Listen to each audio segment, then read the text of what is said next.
Chairman and CEO ReNew Shri Sumant Sinha గారు, co-founder ReNew Shrimati Vaishali Nigam Sinha గారు, స్థానిక శాసనసభ్యులు గౌరవనీయులు విజయ్ కుమార్ గారు, గౌరవ పార్లమెంట్ సభ్యులు గౌరవనీయులు సీఎం రమేష్ గారు, పెద్దలు గౌరవనీయులు రాష్ట్ర అసెంబ్లీ స్పీకర్ చింతకాయల అయ్యన్న పాత్రుడు గారు, సహచర మంత్రివర్గ సభ్యులు కొల్లు రవీంద్ర గారు,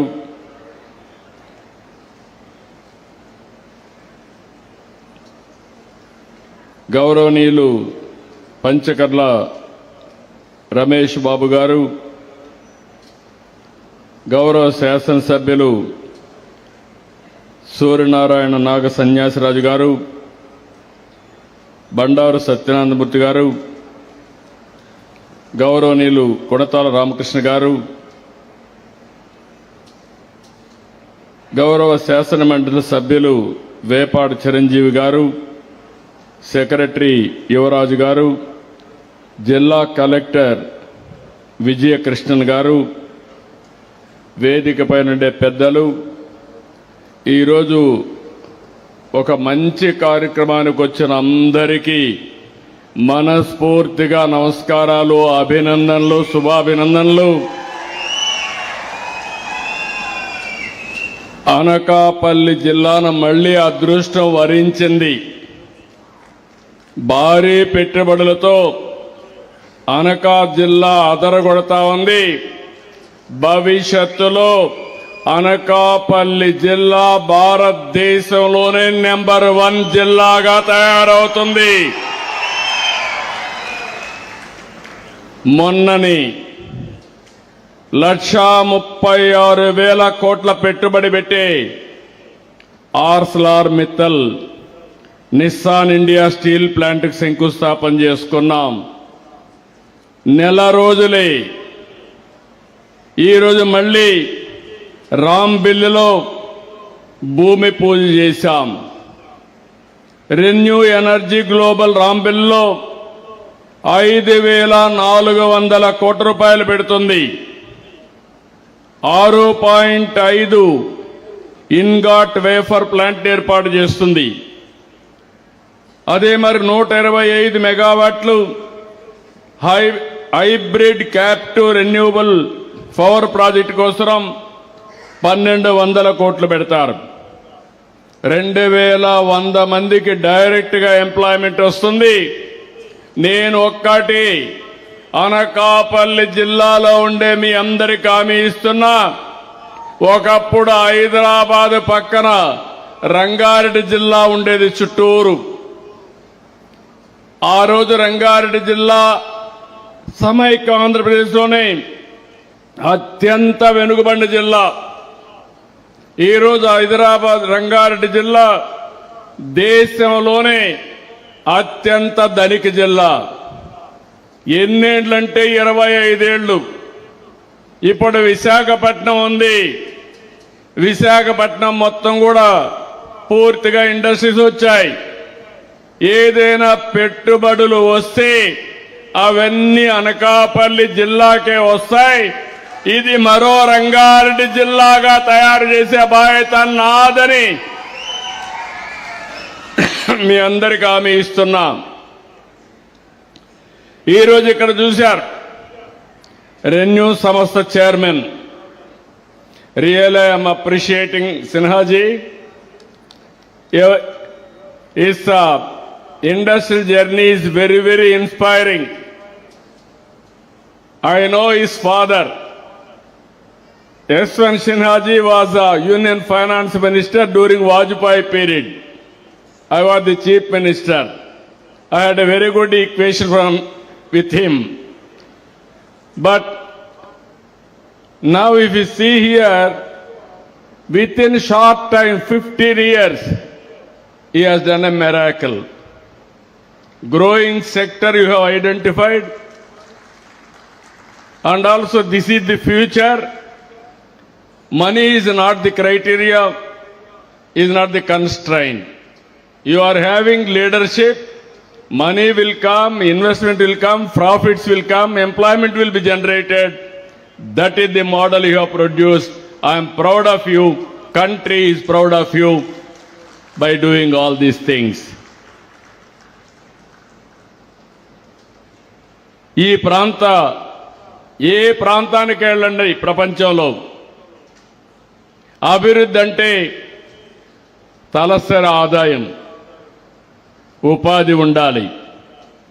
తలసరి ఆదాయం ఎక్కువ రావాలంటే విద్యుత్ శక్తి కూడా వినియోగించాలి. అదే సమయంలో నాకు కూడా అనుభవం ఉంది. 30 ఏళ్లుగా చూశాను. ముఖ్యమంత్రిగా అయినప్పటి నుంచి అంత అనుభవం కూడా రాజకీయాల్లో చూశాను. నేను చూసినప్పుడు అభివృద్ధి అనేది శ్రద్ధ పెట్టి చేస్తే ఏదైనా సాధ్యం. మిమ్మల్ని అందరినీ మనస్ఫూర్తిగా అభినందించాలి. 2024 ఎన్నికల కంటే ముందు 1924 ఏం జరిగిందో ఈ రాష్ట్రంలో మీరు చూశారు. విధ్వంసం, ఎక్కడ చూసినా అభివృద్ధి ఆగిపోవడం, అనేక సమస్యలు వచ్చాయి.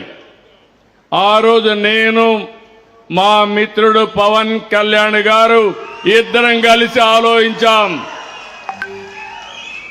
ఈ రాష్ట్రాన్ని పునర్నిర్మాణం చేయాలి, పూర్వ వైభవం తేవాలి, కలిసి పోటీ చేయాలని నిర్ణయించి ఆ రోజు కలిసి పోటీ చేస్తే ఆ రోజు మేము ఇచ్చిన హామీ ఒకటి, సంక్షేమం ఇస్తాం, అభివృద్ధి చేస్తాం, సుపరిపాలన తెస్తామని చెప్పాం. మీరు నమ్మారు. ఈ అనకాపల్లి జిల్లాలో కానీ విశాఖపట్నంలో కానీ అన్ని సీట్లు ఎన్డీఏ అభ్యర్థుల్ని గెలిపించారంటే అది మీరు చూపించిన చొరవ. ఆ రోజు మేము ఇద్దరమే కాకుండా ఈ దేశానికి సరైన నాయకత్వం నరేంద్ర మోడీ గారిని నమ్మాం.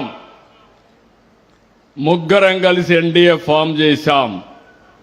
దాని ఫలితమే ఈరోజు మీరు చూస్తే రాష్ట్రంలో పెద్ద ఎత్తున అభివృద్ధి కార్యక్రమాలు జరుగుతున్నాయి.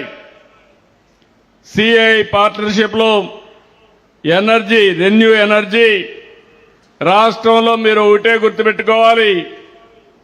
ఈరోజు సిన్హా గారు ఇక్కడ ఉన్నారు. 82,000 కోట్ల రూపాయలు ఈ రాష్ట్రంలో పెట్టుబడులు పెట్టడానికి ముందుకు వచ్చారు. మీరందరూ కూడా గట్టిగా చప్పట్లు కొట్టి అభినందించండి.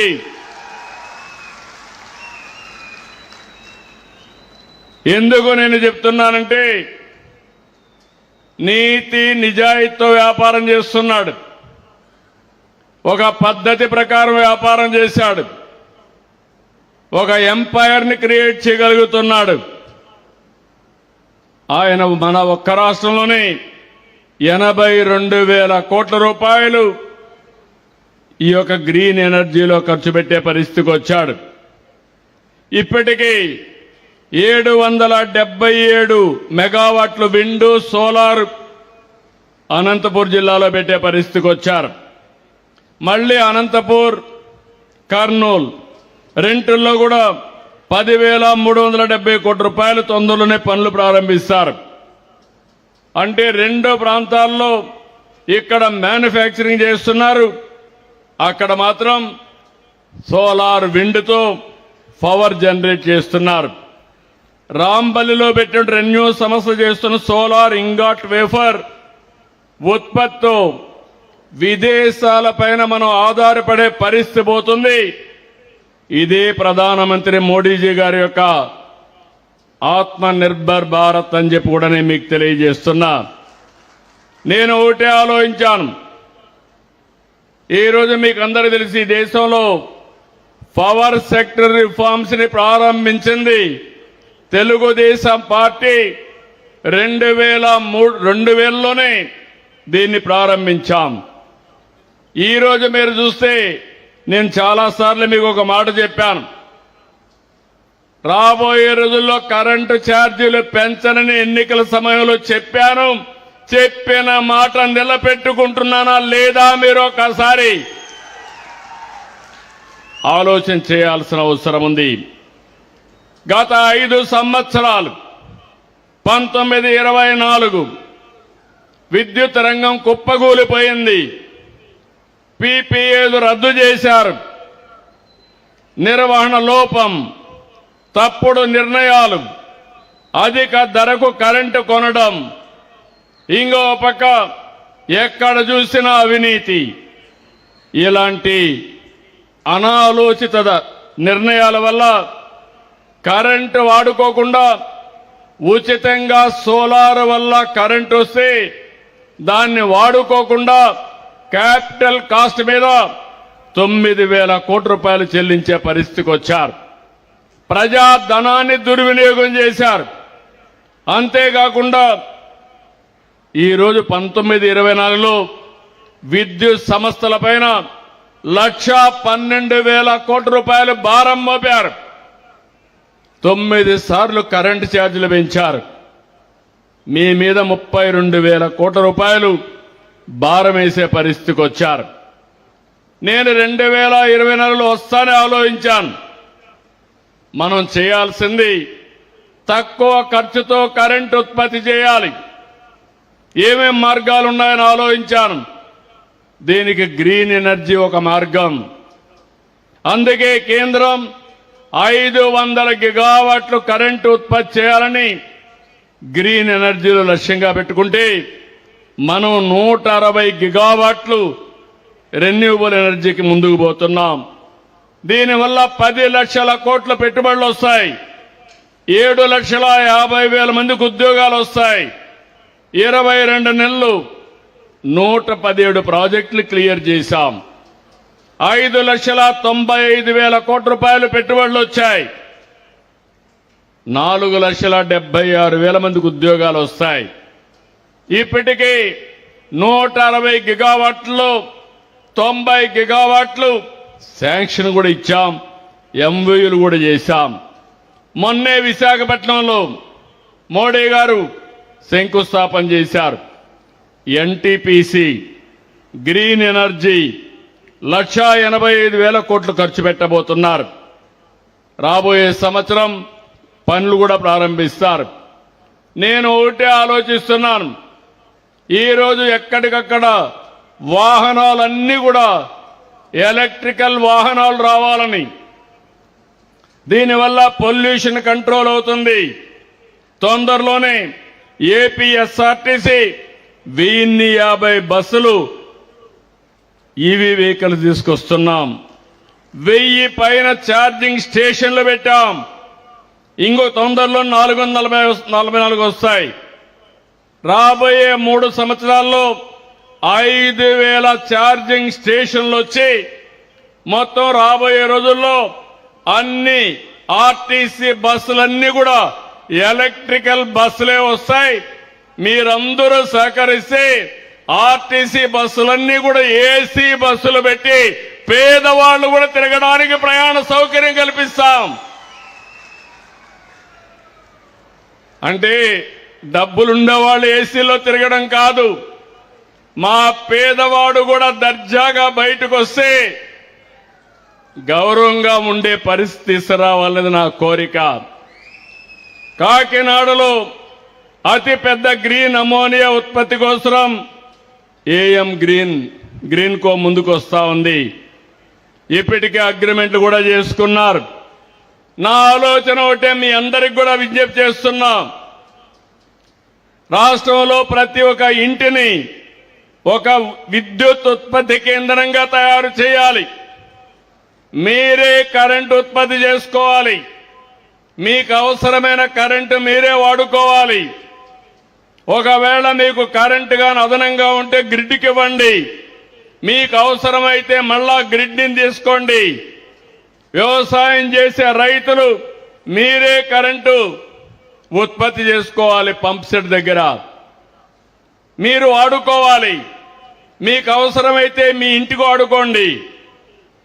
ఇంకొక పక్కన మీ వాహనాలు కూడా ఎలక్ట్రికల్ వాహనాలు చేసుకోండి, మీకు ఖర్చు తగ్గిపోతుంది. మీకు ఇచ్చే పంప్ సెట్ కూడా కుసుమ్ కింద ఉచితంగా ఇస్తామని చెప్పి నేను మీకు తెలియజేస్తున్నా. రాష్ట్రంలో రాబోయే 2-3 సంవత్సరాల్లోనే కనీసం 40 లక్షల ఇండ్లకి రూఫ్ టాప్ పైన కరెంటు ఉత్పత్తి కేంద్రాలు పెట్టించే బాధ్యత ఈ ప్రభుత్వం తీసుకుంటాం. ఎస్సీ ఎస్టీలకి ఉచితంగా ఇస్తాం. 2 కిలోవాట్లు 60,000 రూపాయలు ఉచితంగా ఇస్తాం. అదే మరి అందరికి కూడా 78,000 రూపాయల వరకు 3 కిలోవాట్ల వరకు ఉచితంగా ఇస్తాం. ఆ పైన ఖర్చు అయితే మీరు పెట్టుకోవాలి. బీసీలకు 98,000 ఇస్తాం. ఆ పైన అయితే అంటే అదనంగా ఒక 20,000 ఇస్తాం. ఆ పైన అయితే మీరు పెట్టుకోగలిగితే ఇంకా మీరు కరెంటు ఛార్జ్ కట్టే పరిస్థితి లేదు, ఉండదు. దానివల్ల మాకు కూడా గ్రిడ్కు కూడా అదనంగా వెసులుబాటు వస్తుంది. నేను ఒకటే ఇప్పటికే మీరు చూస్తున్నారు, ఎక్కడికక్కడ ట్రాన్స్మిషన్ లాసెస్ లేకుండా కరెంటు ఉత్పత్తి చేసి అక్కడే వాడుకునే కార్యక్రమానికి కూడా ముందుకెళ్ళాం. ఒక సమర్థవంతంగా పనిచేస్తున్నాం. అందువల్లనే మీరు చూస్తే పోయిన గవర్నమెంట్ పెంచిన కరెంటు ఛార్జీల్ని ట్రూ అప్ ఛార్జెస్ పెడితే దాన్ని ట్రూ డౌన్ ఛార్జెస్ గా చేసి యూనిట్కి 13 పైసలు 4,498 కోట్ల రూపాయలు మీ కరెంటు ఛార్జీలు తగ్గించాం. 22 నెలలు ఒక్క పైసా పెంచలేదు. పోయిన గవర్నమెంట్ వేసిన కరెంటు ఛార్జీలు తగ్గించాం. ఇప్పుడు హామీ ఇస్తున్నా, రాంబల్లిలో హామీ ఇస్తున్నా, భవిష్యత్తులో కూడా కరెంటు ఛార్జీలు పెంచమని మరొకసారి మీకు హామీ ఇస్తున్నా. ఈ సంవత్సరం మీరు ఒకసారి చూస్తే 26-27 ఆర్థిక సంవత్సరానికి రెగ్యులేటరీ కమిషన్ మొన్నే ఆర్డర్ పాస్ చేశారు. ఇందులో మీరు చూస్తే కమర్షియల్ వినియోగానికి యూనిట్ 12 రూపాయల 25 పైసలుంటే 9 రూపాయల 95 పైసలకు తగ్గించాం.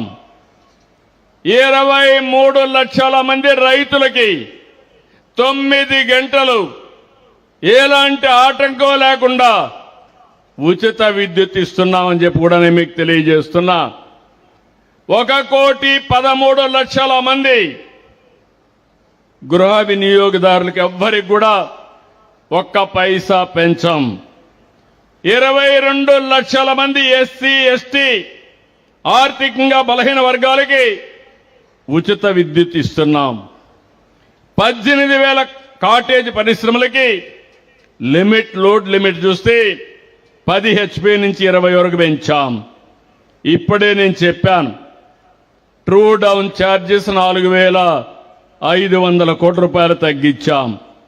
ఇంకో పక్క 24-25కి అదనంగా ఖర్చు అయితే 15,790 కోట్లు నేను గవర్నమెంట్ భరిస్తాను, మీరు ఏమీ భయపడవలసిన అవసరం లేదని ఎలక్ట్రిసిటీ డిపార్ట్మెంట్కి భరోసా ఇచ్చాను. నేను ఒకటే హామీ ఇస్తున్నా, నా అనుభవం మొత్తం ఉపయోగించి కరెంటు ఛార్జీలు పెంచకుండా ప్రతి ఒక్కరికి ఎంత కరెంటు కావాలనో అంత సరఫరా చేసే బాధ్యత ఈ ప్రభుత్వానిదని మరొక్కసారి హామీ ఇస్తున్నా. ఇంకొక పక్క 22 నెలలు 802 ప్రాజెక్టులు వచ్చాయి. 20,74,000 కోట్ల రూపాయలు పెట్టుబడులకి ఒప్పందాలు జరిగాయి. ఇవి వస్తే 24 లక్షల మందికి ఉద్యోగాలు వస్తాయి. అందరూ చేసినట్టు నేను ఎంఓయూలు చేసి ఎక్కడో మూలపడేయడం లేదు. అనునిత్యం దీని మీద శ్రద్ధ పెట్టాం. నెలకొకసారి SIPC జరుగుతుంది. ఆ నెలలోనే SIPB జరుగుతుంది. అదే నెలలో కేబినెట్ జరుగుతుంది. నేను ఒకప్పుడు చెప్పేవాడిని, ఈజ్ ఆఫ్ డూయింగ్ బిజినెస్ నుంచి gear March speed of doing business చేస్తున్నాం. అదే సమయంలో ప్రజలకు కూడా speed of delivering governance real టైంలో మీ సమస్యలు పరిష్కారం చేసే బాధ్యత ఈ ప్రభుత్వానిది. దీనివల్ల 22 నెలల్లో పెట్టుబడులు ఎన్నో వచ్చాయి. ఒక తృప్తి, ఒక ఆనందం. ఈరోజు నేను ఇక్కడికి వచ్చాను. 5,400 కోట్లు సిన్హా గారు ఇండస్ట్రీ పెడితే, న్యూ రెన్యూ ఇండస్ట్రీ పెడితే నేను ఆనందపడుతున్నా. దానికి కారణం నన్ను నమ్ముకున్న నా ప్రజలకి ఉద్యోగాలు వస్తాయి, ఈ ప్రాంతం అభివృద్ధి అవుతుందని చెప్పి కూడా నేను మీకు తెలియజేస్తున్నా.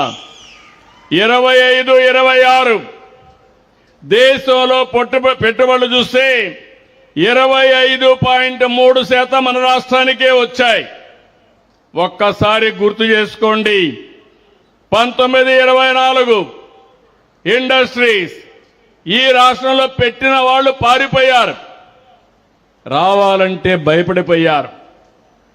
అవినీతి పెరిగిపోయింది, వేధింపులు పెరిగిపోయినాయి. ఎప్పుడు కూడా ఎక్కడ విశ్వాసం ఉంటుందో అక్కడే పరిశ్రమలు వస్తాయి. ఆ విశ్వాసానికి మారు పేరు, చిరునామా ఆంధ్రప్రదేశ్ అని మరొక్కసారి విజ్ఞప్తి చేస్తున్నాను. ఇదే NDA బ్రాండ్. ఉద్యోగాల కోసం మన వాళ్ళు బయట పోయే పరిస్థితులు లేవు. మీరేదో హైదరాబాద్కో చెన్నైకో పోవాల్సిన అవసరం లేదు. ఒక రోజున వాళ్ళు కూడా ఇక్కడికి వచ్చే పరిస్థితి తీసుకొచ్చే బాధ్యత ఈ ప్రభుత్వానిది. ప్రజలు కూడా ఆలోచించాలి. 22 నెలల క్రితం ఉత్తరాంధ్రలో ఎటు చూసినా అభద్రత, భయం, ఆందోళన, మానసిక క్షోభ. 2024 మీరేసిన ఒక్క ఓటుతో మీ రాత మారిందా లేదా అని మిమ్మల్ని అడుగుతున్నా. నాడు ఉత్తరాంధ్రలో ప్రొక్లైన్లో కూల్చివేతలు, నేడు అవే ప్రొక్లైన్లతో అభివృద్ధి పనులు.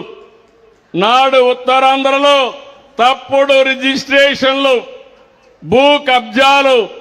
నేడు ఆ భూమిలోనే ప్రపంచ స్థాయి సంస్థలు వచ్చి రిజిస్ట్రేషన్ చేసుకుని ప్రారంభోత్సవాలు చేసే పరిస్థితికి వచ్చాం. ప్రకృతి వనరులు దోచిన పాలకులకు, ప్రకృతి వనరుల్ని సంపదగా మార్చే ప్రభుత్వాలకు మధ్య ఉండే తేడాను మీరు గుర్తించాలి.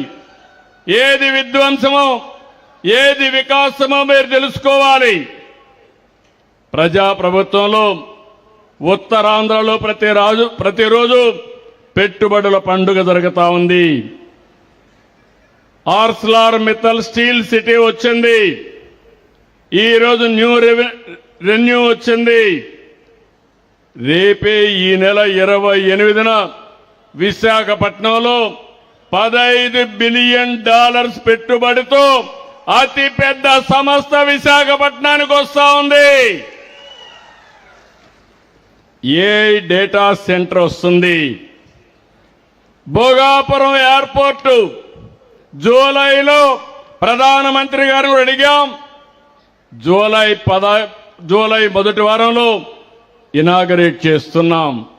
పోర్ట్లు, ఎయిర్పోర్ట్లు, హైవేలు, సాగునీటి ప్రాజెక్టుల్ని పూర్తి చేస్తాం. నేను ఈ సభలో చెప్తున్నాను, ఇండస్ట్రీస్ వస్తున్నాయి. ఈ జూన్లోనే వర్షాలు పడతానే గోదావరి నీళ్లు ఉత్తరాంధ్ర సుజల స్రవంతి ద్వారా ఈ ప్రాంతానికి తీసుకొస్తున్నాం. ఇక్కడ ఫార్మా అభివృద్ధి చెందుతా ఉంది. లారస్ ల్యాబ్ కూడా 5,000 కోట్ల రూపాయలు పెట్టుబడుతున్నారు. నక్కపల్లి డ్రగ్ పార్క్ కూడా వస్తా ఉంది. మోడీ గారి మద్దతు విశాఖ ఉక్కును కాపాడాం. రైల్వే జోన్ తొందరలోనే ప్రారంభించుకుంటున్నాం. మీరు ఒకసారి చూస్తే విశాఖపట్నం కాకుండా కలకత్తా నుంచి వచ్చే రైల్వే లైను 2 లైన్లుంటే దాన్ని 4 లైన్లుగా చేస్తున్నాం. అక్కడి నుంచి ప్రతి ఒక్క పోర్టుకి కనెక్ట్ చేస్తాం. కార్గో కానీ అదే మాదిరిగా ప్యాసింజర్స్ కానీ వెసులుబాటు వచ్చే విధంగా ఫాస్ట్ ట్రైన్స్ కూడా వచ్చే పరిస్థితి వస్తుంది. మీ అందరికీ గుర్తుపెట్టుకోవాలి, కేంద్ర సహకారంతో విశాఖపట్నం ఏ విధంగా అయితే అభివృద్ధి అవుతుందో అదేవిధంగా మన రాజధాని అమరావతి దశ దిశ మార్చబోతున్నామని మీ అందరికీ విజ్ఞప్తి చేస్తున్నా. 2027 గోదావరి పుష్కరాల కంటే ముందు పోలవరాన్ని పూర్తి చేసి జాతికి అంకితం చేస్తామని మీ అందరికీ హామీ ఇస్తున్నా. రాయలసీమ ఒకప్పుడు రాళ్ల సీమ, ఇప్పుడు రత్నాల సీమ చేయడానికి హార్టికల్చర్ హబ్గా చేయబోతున్నాం. పరిశ్రమలు తీసుకొస్తాం. అన్ని ప్రాంతాల అభివృద్ధి చేస్తున్నాం. అన్ని రీజన్స్ అభివృద్ధి చేస్తాం. విశాఖపట్నం కేంద్రంగా 9 జిల్లాలు ఈస్ట్ గోదావరి వరకు, అమరావతి కేంద్రంగా వెస్ట్ గోదావరి నుంచి ప్రకాశం వరకు, తిరుపతి కేంద్రంగా నెల్లూరు నుంచి కర్నూలు వరకు అభివృద్ధి చేస్తాం. అదే సమయంలో అన్ని నియోజకవర్గాల అభివృద్ధి చేస్తాం. అదే సమయంలో ఈరోజు నేను సిన్హా గారిని మనస్ఫూర్తిగా అభినందిస్తున్నా. Is prepared to invest nearly 82,000 crores another 4-5 years. I really appreciating him. You also appreciate he is getting employment and development of this area. మనం అన్ని చేస్తా ఉంటే ఇన్ని అభివృద్ధి కార్యక్రమాలు ఇంకా మంచి కార్యక్రమాలు చేయాలంటే రాష్ట్రంలో మాత్రం ఒక పార్టీ ఉంది. నేను ఆ పేరు చెప్పకూడదు, ఆ పార్టీ పేరు ఐడియా ఉందా తమ్ముళ్ళు అని అడుగుతున్నా మీ అందరికీ. కాబట్టి నేను చెప్పను. ఆ పార్టీ ఫ్రస్ట్రేషన్ లో ఉంది. ఆ పార్టీ బ్యాచ్ నేరాలు ఘోరాలకు తెగబడుతున్నారు. అసెంబ్లీకి రారు, బయట వస్తే అరాచకాలు చేస్తారు. నిన్నే కడపలో చూశాను. నేను చెప్పకపోతే శుభ సందర్భంలో కూడా ఈ రాష్ట్రంలో జరిగే విషయాలపైన మీకు చైతన్యం ఉండాలి. అప్పుడే అప్రమత్తంగా ఉంటాం. చరిత్రలో కూడా మీరు చూడండి, ప్రతి సంవత్సరం చరిత్రలో జరిగినటువంటి విషయాలన్నీ నరకాసురుని వధ చేస్తే దీపావళి పండుగ చేసుకుంటాం. దానికి కారణం అలాంటి వ్యక్తుల్ని గుర్తుపెట్టుకుంటేనే మంచి జరుగుతుందనే ఉద్దేశంతో అప్రమత్తంగా ఉండాలని చేస్తాం. నిన్నే కడపలో దస్తగిరి అనే వ్యక్తిని చంపేశారు. చంపిన తర్వాత ఇన్వెస్టిగేషన్ చేసి ఎవరు తప్పు చేస్తే వాళ్ళపైన యాక్షన్ తీసుకుంటాం. కానీ వాళ్ళు చేసేది చూస్తే వివేక హత్య తరహాలో మోసం చేయాలనుకున్నారు. మీకు అందరికీ జ్ఞాపకం ఉంటుంది, నేనే ముఖ్యమంత్రి. వివేకానందుడి హత్య జరిగింది. జరిగితే సాక్షి టీవీలో గుండెపోటుతో చనిపోయాడన్నారు. నేను కూడా అయ్యో పాపం అన్నాను. ఆయన కూతురు ఇన్వెస్టిగేషన్ చేయండి, పోస్ట్ మార్టం చేయమని అడిగింది. మనం ఏ తప్పు చేయలేక చేయమన్నాను. సాయంత్రానికి గుండెపోటు కాదు, ఇది గొడ్డలి వేటని డాక్టర్స్ చెప్పే పరిస్థితికి వచ్చారు. ఆ సాయంత్రం నేను తండ్రి లేడు, ఉన్న చిన్నాన్న కూడా చంపేశారని రివర్స్ మాట్లాడాడు. మరుసటి రోజు నా చేతిలో కత్తి పెట్టి నారాసుర రక్త చరిత్రని సానుభూతి పొంది ఓట్లు సంపాదించాడు. ఇప్పుడు అదే తరహాలో ఇది కూడా చేయాలంటే అలర్ట్గా ఉన్నాం. నేను ఎప్పుడు కూడా మోసగాళ్ల పైన కన్నేశాను. నేను ఎప్పుడు మోసగాళ్ల పైన కన్నేసి ఈ రాష్ట్రంలో ప్రజల రక్షణకు భరోసా ఉండదని మరొకసారి మీ అందరికీ హామీ ఇస్తున్నా. డబ్బు కోసం సొంత పార్టీ నేతలను సైతం కడతీర్చే కిల్లర్ పార్టీ ఆ పార్టీ. వాళ్లే చంపుతారు, వాళ్లే పరామర్శిస్తారు, అపోజిషన్ పైన నేరం పెడతారు, వాళ్లే న్యాయం చేయాలని డిమాండ్ చేస్తారు. ఇది కూడా అదే మారుగా చేసే పరిస్థితికి వచ్చారు. వీళ్ళ మేనమామ ఉన్నాడు, వాళ్ళ మేనమామ శిష్యుడు ఒకడున్నాడు. వీళ్ళందరూ కలిసి దొంగ వ్యాపారాలు చేసి, అవినీతి వ్యాపారాలు చేసి ఆస్తుల పంపకంలో అతన్ని చంపేసే పరిస్థితి వస్తారు. ఇది ఒకటి కాదు, ఇలాంటి చాలా జరుగుతున్నాయి. ప్రజలందరూ గుర్తుపెట్టుకోవాలి, నేను చేసేది రాజకీయం రాజకీయ నాయకులతో కాదు, నేరస్తులతో రాజకీయం చేస్తున్నాం. కానీ నేను భయపడను. మీ అందరికీ తెలుసు, మీ ప్రాణాలు కాపాడడానికి, ప్రజల ఆస్తులు కాపాడడానికి ఒకప్పుడు తీవ్రవాదులతో పోరాడితే అదే తీవ్రవాదులు వెంకటేశ్వర స్వామి సన్నిధిలో 23 క్లేమోర్ మైన్స్ నా మీద బ్లాస్ట్ చేస్తే సాక్షాత్తు వెంకటేశ్వర స్వామి ప్రాణభిక్ష పెట్టాడు తప్ప ఇంకోటి కాదు. నేను ఆలోచించేది నిరంతరం మీకోసం ఆలోచిస్తున్నా. నిన్ననే కాకినాడలో ఒక ఎమ్మెల్సీ ఒక దళిత డ్రైవర్ని అతి ఘోరంగా చంపి, ఎంత అహంకారం అంటే ఆ డెడ్ బాడీ తీసుకుని డోర్ డెలివరీ ఇచ్చే పరిస్థితికి వచ్చారు ఆ రోజుల్లో. అలాంటి వ్యక్తిని ఊరేగింపుగా తీసుకొచ్చి ఊరేగించే పరిస్థితికి వచ్చారు.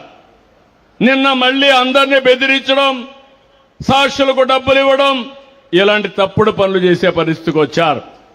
అడ్డంగా దొరికాడు. తప్పు చేసి ఇక్కడ ఉపేక్షించడానికి ఎవ్వరూ సిద్ధంగా ఉండరు. ఈ విషయాలు వీళ్ళు గుర్తుపెట్టుకోవాల్సిన అవసరం ఉంది.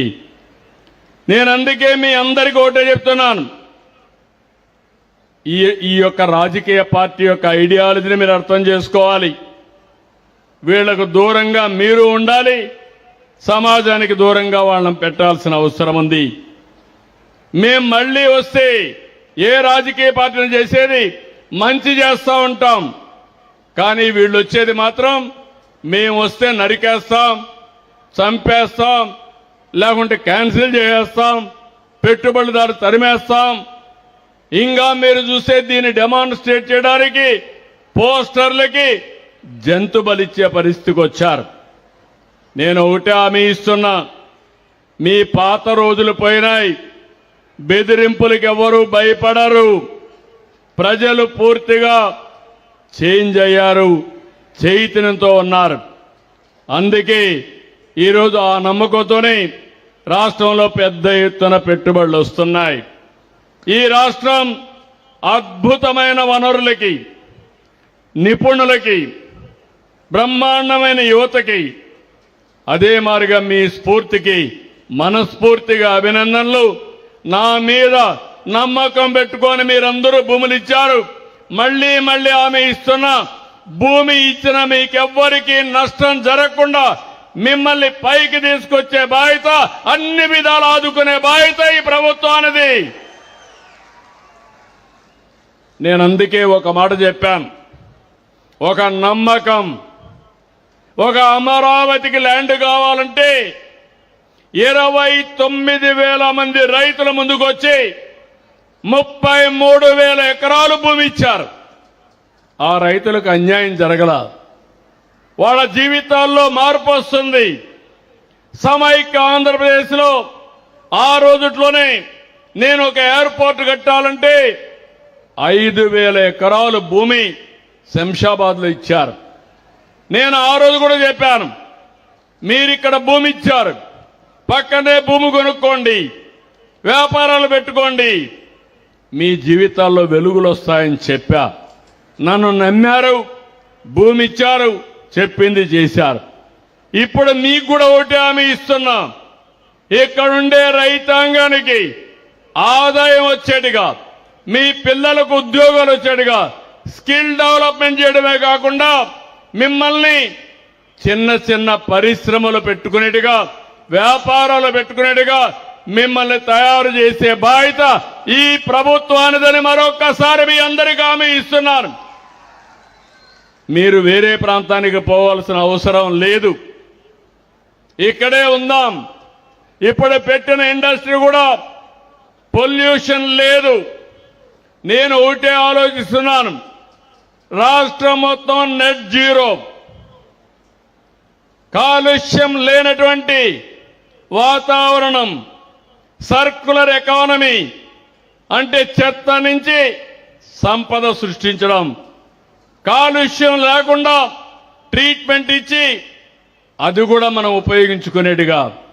ఈరోజు సింగపూర్ ఉంది, వాళ్ళంతా కూడా డ్రైనేజ్ వాటర్ని ట్రీట్మెంట్ ఇచ్చి ఆ వాటర్ని తాగే పరిస్థితి వస్తారు. టెస్ట్ చేసి చూపిస్తున్నారు. అలాంటి వాతావరణం మనం దానికి కాకపోయినా చెట్లకు ఉపయోగించుకునే పరిస్థితి వస్తుంది.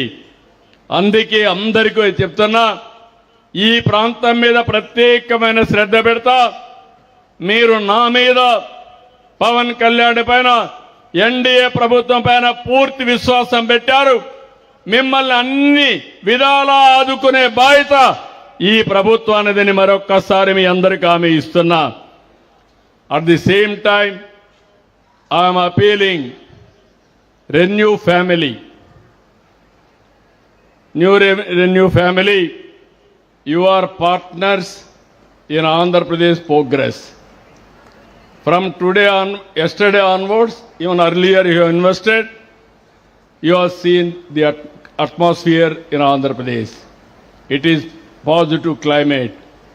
Anything we are with you. We are promoting you not for the promotion of your company. We are promoting nation building. That is our commitment. Green energy is very, very important. You have selected right area. If you reduce power, then dependency on foreign countries will be reduced. Even yesterday we have seen somewhere there is a war, there is a LPG problem in Andhra Pradesh or remote area. If I am having more energy here, I can use that energy for cooking. Instead of LPG, I can go for cooking, and local fuel is very important. This is my nearest, it is my dear to my heart. Cost effective energy is my goal, and also clean energy is our goal. You are working in that field. I am very happy. Make Andhra Pradesh your main home, and you shift your office if necessary, either Visakhapatnam or Amaravati. Then you build your company, we will be with you. కాబట్టి నేను అదే చెప్తున్నా, మీ అందరి తరపున భరోసా ఇస్తున్నా. ఒక సిన్హా గారికి కాదు, పెట్టుబడులదారులందరికీ భరోసా ఇస్తున్నా. మీరు ఆంధ్రప్రదేశ్లో పెట్టండి. మీరు పెట్టే పెట్టుబడులు సేఫ్గా ఉంటాయి. అదే మాదిరిగా ఇది ప్రభుత్వం ఇచ్చే భరోసా, సిబిఎన్ ఇచ్చే భరోసా, ఆంధ్రప్రదేశ్ అభివృద్ధిలో భాగస్వాములు కావాలని ప్రతి ఒక్కరిని కోరుకుంటున్నా. ఒక renew, Tata, Birla, Reliance, Adani, Jindal, any group for that matter, national, international, Google, everybody is coming here. I am proud of it because we are establishing that credibility. Final గా మీ అందరికీ ఒకటే హామీ ఇస్తున్నాను. అనేక కష్టాలుండే రాష్ట్రాన్ని ఒక్కొక్క స్టెప్పే ముందుకు పోయి అధిగమిస్తున్నాం. అప్పుల పాలులో ఉండే రాష్ట్రాన్ని పూర్తిగా ఏ విధంగా రివైవ్ చేయాలనో ఒక ప్రణాళిక పెట్టుకున్నాం. 14% వడ్డీ రేటుతో తెచ్చారు. ఆస్తులు తాకట్టు పెట్టారు. కడాన మనం తాగే మద్యాన్ని కూడా 20 ఏళ్ళు 30 ఏళ్ళు తాకట్టు పెట్టి డబ్బులు తెచ్చే పరిస్థితి వచ్చారు. కేంద్ర ప్రభుత్వ స్కీములను నిలిపేశారు. ఒక్కొక్క స్టెప్పే అధిగమించాం. నేను ఒకటే చెప్తున్నాను, మేము కష్టపడేది రాష్ట్ర ప్రయోజనాల కోసం, పేదవాళ్ల ప్రయోజనాల కోసం. అందుకే సమీక్షము ఇస్తాం, అభివృద్ధి చేస్తాం, సుపరిపాలన. ఈరోజు మీరు చూశారు, మీరు ఎక్కడికి పోయే పని లేదు. మన మిత్ర వాట్సాప్ గవర్నెన్స్కి వెళ్తే అన్ని పనులు కూడా రియల్ టైంలో చేస్తాం. ఇంకా ఎవరైనా చేసుకోవడం తెలియకపోతే హాయ్ అని మెసేజ్ పెడితే మీరు అడిగిన పని చేసి మళ్ళీ మీకు చెప్పే బాధ్యత నేను తీసుకుంటానని మరొక్కసారి మీ అందరికీ హామీ ఇస్తున్నా. ఇలాంటి లక్ష్యాలతో హెల్తీ, వెల్తీ, హ్యాపీ ఆంధ్రప్రదేశ్ మనందరి లక్ష్యం. 2047 స్వర్ణాంధ్రప్రదేశ్ మన సంకల్పం. దీన్ని సాధిద్దాం. ఇదే స్ఫూర్తితో సహకరించండి. మొన్న 94% స్ట్రైక్ రేట్ ఇచ్చారు. ఇప్పుడు చేసే పనులు చూసిన తర్వాత 94% కంటే ఎక్కువ సీట్లు గెలిపించి ఈ రాష్ట్రానికి, ప్రపంచానికి ఆంధ్రప్రదేశ్ అభివృద్ధికి ఒక నమూనా అని చెప్పే బాధ్యత రాష్ట్ర ప్రజలపైన ఉంది. మీరు అది చేసి చూపిస్తే మీకు అండగా ఉండే బాధ్యత, మీ జీవితాలు నిరంతరం మార్చే బాధ్యత మాదని మరొకసారి హామీ ఇస్తూ అందరికీ నమస్కారాలు. జై హింద్, జై జన్మభూమి, జై భారత్, జై తెలుగు తల్లి.